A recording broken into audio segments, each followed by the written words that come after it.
Welcome to this week's episode of Antiques Roadshow from Mint Spring, Virginia.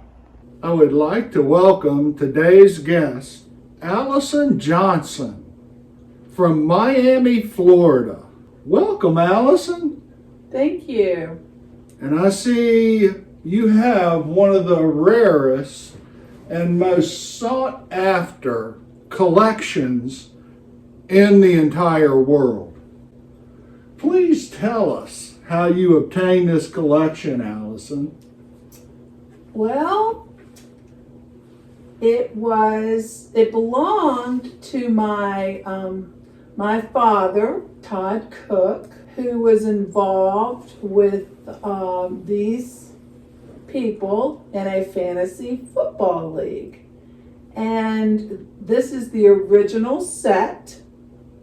I think the year it originated, it was back in early 2020, somewhere around there. I didn't think much of them. I really didn't. I didn't think they were valuable. But then I started doing a little research. I come to find out that they're the original set and they are valuable. It's just a remarkable story how this collection came to be and just the outcome of each of the individuals that are in this collection. No one can really figure this out at all. So, do you know any of these individuals in this collection, Allison? Well, yes, I do, of course, know my father, Todd Cook. He obtained the first ring, and then both my brothers were in the league, Chad Clayton and Matthew Clayton. Matthew was the original commissioner of the league. Oh, so those are some of the things that you kind of remember about the league? Yes. Did you ever go to any functions or activities? I would go when they would get together for their draft night. I would go, but it was just all done in fun. So we just didn't really think too much about it, other than it was just something to go to and have fun at. Well, through my research on this, it's just amazing how this has all come to be. This was not a Mickey Mouse fantasy league whatsoever. They did have this to have fun, but the outcome of it is just incredible. When they originated, they had a $25 fee that you paid, and the winner would win like a big $250, something real piddly like that. That first person who ever won that one, I think they said it was your father. Yes, yeah. Todd Cook was the first winner of what they call a fantasy football ring. It sounds like they really ripped him off as far as the money end of things. $250 was his big prize. I've read where in 2021, it was a $200 entry fee, and you had that up as $2,000 league here. So this was not Mickey Mouse. These guys were serious about this stuff. And like you said, Matthew was the originator. Matthew Clayton, he originated this thing back in, I think it was in 2013, somewhere around back in there. I couldn't remember. But he was the originator. He was the first commissioner. From what I read, most of the activities and events occurred at his house. It was just really, he was just doing it all himself. So, but what I understand, sometime in 2022, I believe it was around that year, that he kind of gave it up and, just wanted to focus on playing football. And David Delaney took over. And so that's where this story starts, folks, with David Delaney. But the story starts with the production of these cards. There was a guy named Jason. He was one of the members of the football I think he was league. known as Jay Park. That is him. Pretty famous. He actually officially changed his name to Jay Park. Yeah, I understand this was produced back in 2022, and that's what the markings say on each of the cards. And they're a beautifully done card.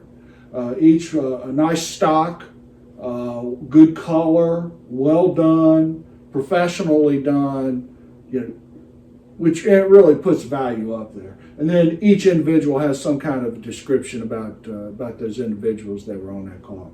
If we could rewrite these cards today, you would just be amazed at the accomplishments of each and every one of these people. So we're starting with Mr. David Delaney. He started it all. A lot of these guys rode his coattails. But it was amazing what happened to David Delaney. David Delaney became the second commissioner as well. But in 2028, for some reason, we have no idea how this ever happened. He has the secret. He's not telling anyone, of course, but he invented free electricity. This blew everybody's mind. People didn't know. He instant billionaire overnight.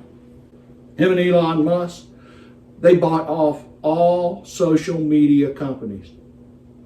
And David just became instant billionaire. He was one of the richest men in the world in 2028 and still remains there. I was trying to see his card. David Delaney's card is right here. It's pretty. You want to read about that? See, it's called King David. It says the king joined the league in its inception. King David has earned a Super Bowl championship as the first class Hall of Fame member and became the league's second commissioner after my brother Matt. Yes, he was. Yes, he was. And a fine one at that, what we understand. But boy, I tell you what, he continued, even though he hit pay dirt, he continued to participate in the league, continued to be the commissioner. He touted it. The league exploded. And all the individuals that were in the league kind of started getting noticed a little bit, and some weird things started happening to these people. Of course, you know, David, he has a brother, and Mike Delaney, he was in the league as well. And Mike, he really got on the coattails, got David to promote him, gave him a lot of money so he could run for president, and he won. In 2036, David Delaney's brother, Michael Delaney, was elected the 46th president of the United States. Just an incredible story. Came out of nowhere. It put the Republicans to shame. It was amazing the turnout that he got. His running mate was also a member of this league, Dwayne Watson. So, and Dwayne, you know, he was the vice president in 2036 with Mike, and became the 47th president of the United States in 2040. Dwayne Watson. So in this league of 10, so far we got the richest man in the world and 2 presidents. I mean, who would have thunked it? Well, it didn't stop there, folks. I mean, this thing just continues to snowball, and people started getting recognized.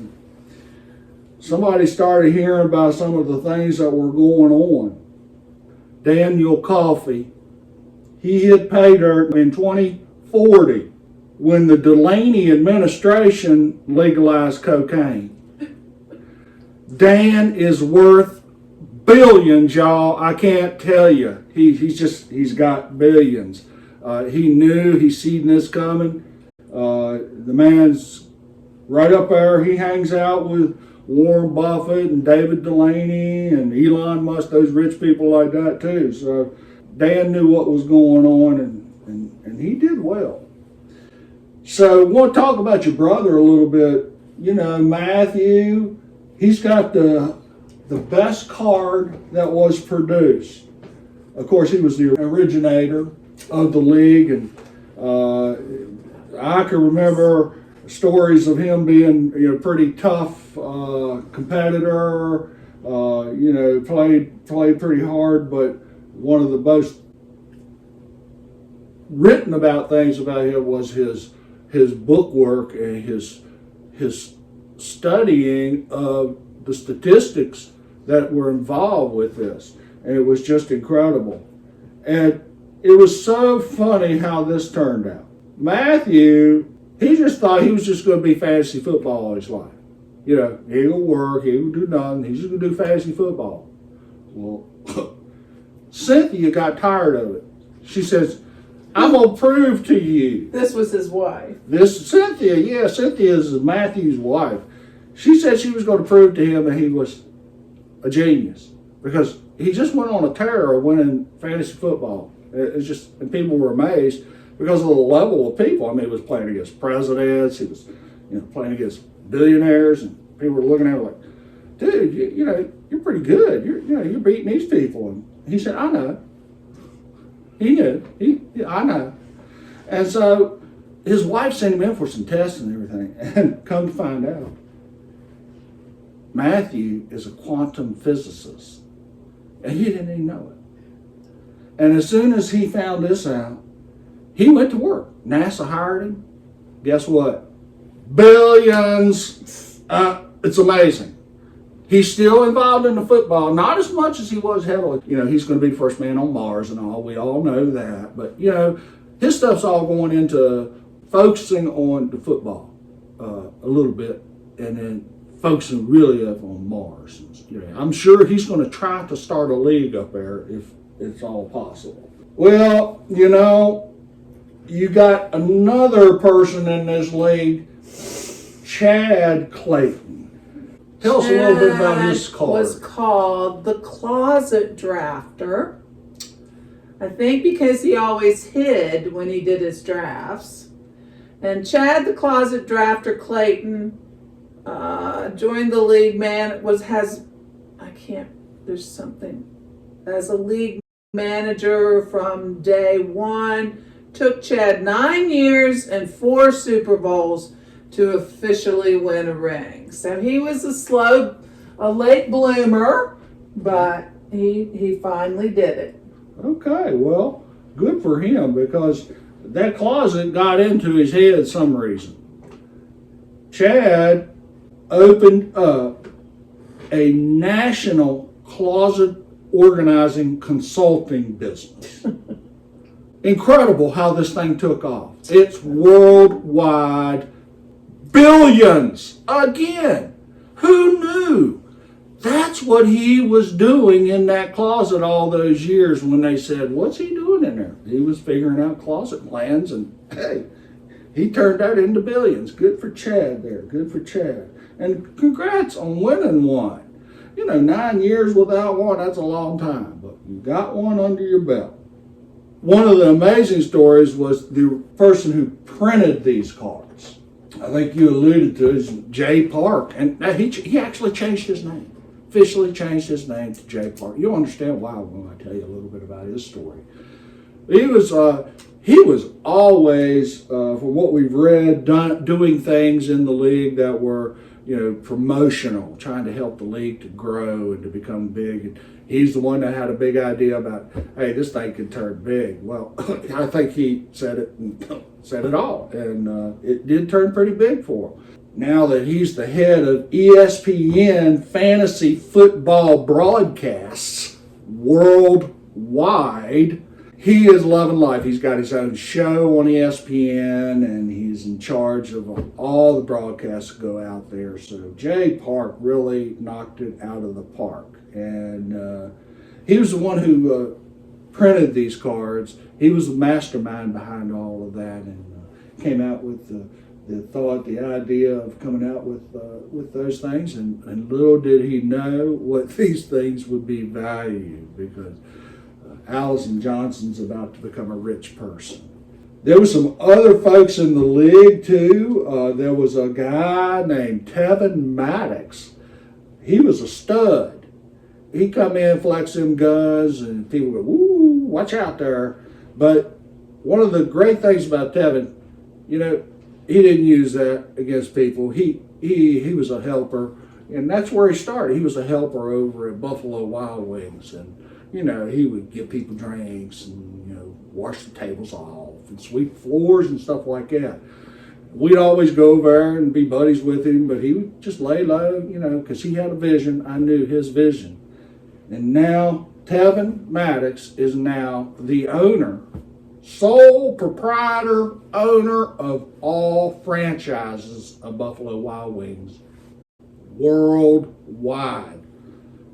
Billions! Okay. Ryan took abuse in this league from what we read. Initially, he was just pounded.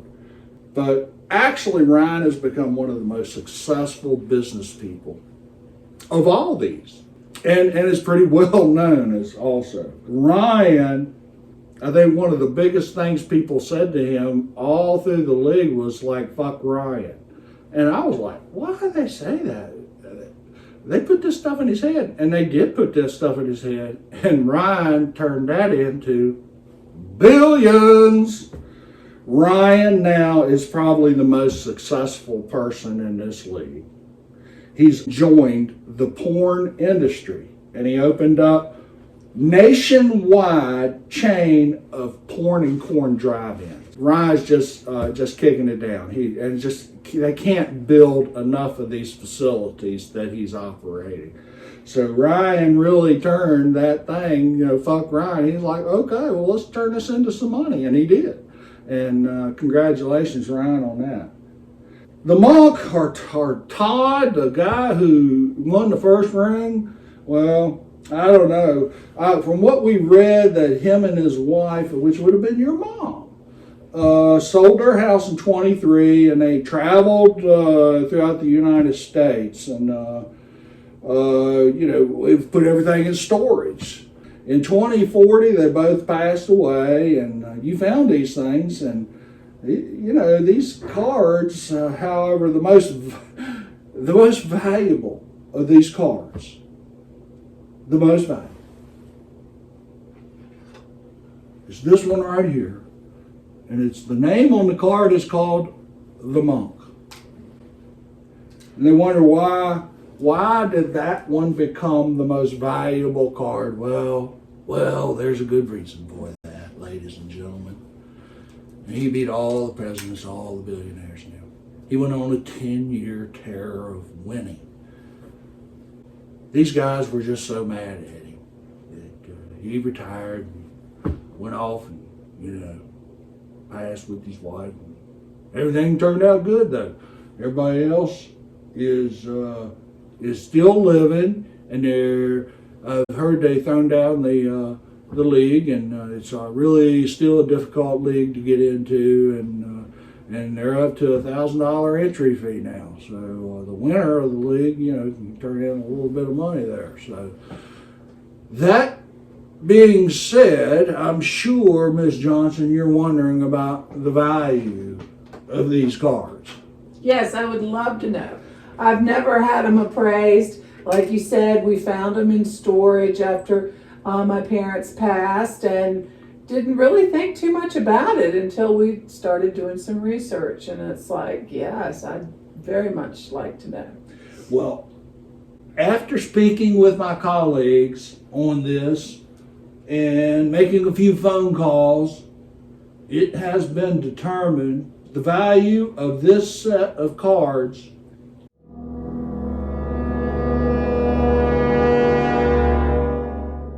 is $2.5 million. I'm shocked. That's amazing. I'm now a millionaire. I've always wanted to be a millionaire. The incredible story of each and every one of these individuals is just remarkable. And I don't believe, Ms. Johnson, you have any idea of the value of something like this, because from what we understand, it's the only set ever produced. And we have people on the market that are going to approach you right after this to purchase these. So just beware.